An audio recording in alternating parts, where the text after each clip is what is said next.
विठ्ठलाची मूर्ती ही गौतम बुद्धांची मूर्ती आहे. मूर्तीशास्त्र सांगतं प्रत्येक गोष्टीची इव्हिडन्स असतात, प्रत्येक गोष्टीला एक प्रमाण असतं.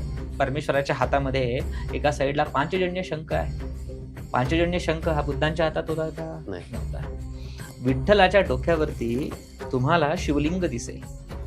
भगवान शिवाला त्यांनी डोक्यावरती धारण केलेलं आहे. भृगु ऋषींनी छातीवरती जो पांडुरंग परमात्म्याच्या श्रीहरी विष्णूच्या छातीवरती जी लात मारली त्याचं चिन्ह त्यांच्या हृदयाजवळ आहे. पांडुरंग परमात्म्याच्या गळ्यामध्ये मकर कुंडल तळपती श्रवणी, देवाच्या गळ्यामध्ये कस्तुभमणी दाखवलेला आहे. कस्तुभमणी आहे का?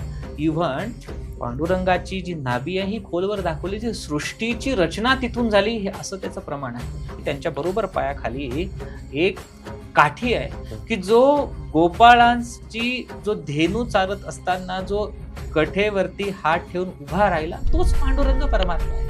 हे मूर्तीशास्त्राचं प्रमाण आहे. जशी आजची DNA टेस्ट हा संतती कुणाची आहे हे सांगतं, तसं संत सांगतात की मूर्ती कुणाची आहे, आपल्या बापाची आहे का दुसऱ्याच्या बापाची. स्पीचलेस. Mic drop movement.